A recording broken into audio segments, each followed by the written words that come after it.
Rabbimiz şimdi kelam sahibidir diyor. Nereden beri konuşuyor? Şuradan başladı diyemeyeceğin yerden. Allah. Peki ne zamana kadar kelam buyuracak Rabbimiz? Şurada durdu veya duracak diyemeyeceğin noktaya kadar. Anladın mı şimdi? Şimdi anlamayı bırak. İnandın mı sen? Tamam kurtardın. Sana zaten illa da anla demiyorlar. Hoca efendi sen anlatamıyorsun, işi çeviriyorsun. Gel sen anlat. Bu ezeli lügatta biliyorum. Sen ancak televizyonda bir dizi varmış onu bilirsin sen. Geçen konuşuyorlar, ezel gitti, ezele bakacağım, ezel. Ulan ezel, ben de zaten bir çocuk var evde, ezel mi gibi misafir falan. Meğer diziymiş diyor. Allah Allah. Yahu kardeş, Allah'ımız ezelidir diyoruz. Bu kadar senedir bir ezeliyi anlamadın. Ezel nedir bildiğin yok ya. Bir film başladı mı hemen ezberliyorsun ya. Mübarek adam. Sen niye Rabbimizin ezeli sıfatından haberin yok? Ne işin var senin diziden? Ne yarar yani? O mesele değil. Seyredilen şeyler helal içerikliyse helal olur, haram içerikliyse haram olur. Biz hiçbir zaman için televizyon seyretmek haramdır diyor muyuz? Ya ne diyoruz? Haram olan bir programı seyretmek haramdır. Helal olan bir programsa, bir haber, bir bilmem ne vesaire, belgesel bir şey helaldir. Bunu demiyor muyuz her zaman? Öbür türlü nasıl diyeceğiz? Ceffel kalem şu helaldir, şu haramdır. Cık, o başka iş. O fetva işi. Fıkıh işi o. Allah'ımız ezelden ebede kelam sahibidir. Peki, kesiklik oluyor mu? Yani şimdi bu kelam da başı yok, sonu yok. Neyle konuşuyor? Bir kelamin, bir kelamla konuşuyor. Nasıl kelam? Vahidin, tek kelam. Tek kelam. Bizdeki tek kelam, biz ne anlarız tek kelam? Bizdeki adam geliyor, kaça olmaz mı, şuna olur mu, buna olur mu? Tek söz diyor. Tek söz yarım saniye süre. Mevla Teala bir kelamla konuşuyor. Yani ayrıntı şey var mı? Bölünme noktası. Şurada durdu, şurada başladı var mı? Teferruata girdiğin zaman tecezzi, bölünme, bir taksimat yapılabilme imkanı var mı? Allah Allah! Bu nasıl bir kelam? Fevve Rabbimiz Teala amirun. Emirler veriyor mu? Bu kadar emirleri var. Şimdi hoca yani Kur'an geleli 1400 sene oldu. Daha emir yok, bir şey yok. Emirler belli. Daha ne emrediyor?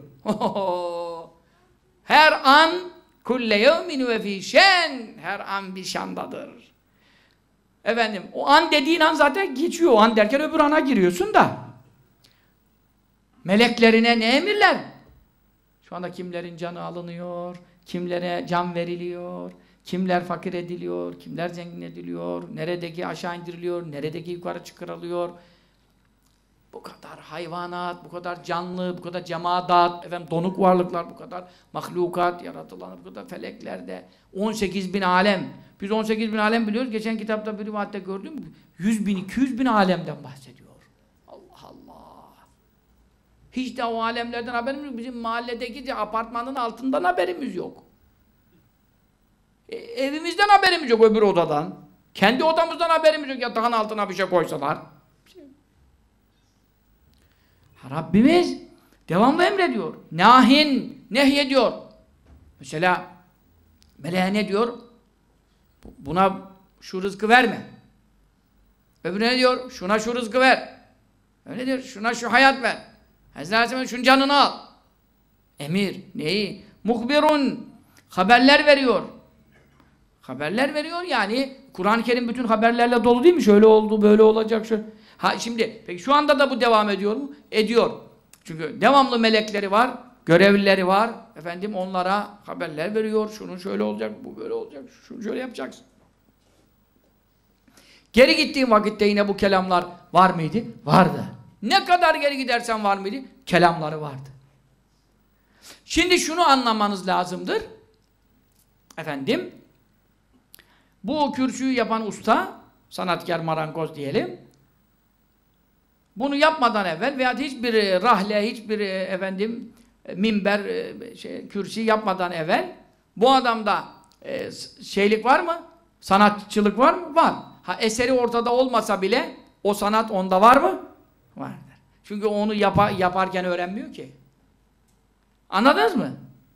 Şimdi Mevla Teala hiç kimseyi yaratmadan evvel hiçbirimiz yoktuk. Alemlerde hiç yoktu. Sadece kendi var iken yine yaratıcı mıydı?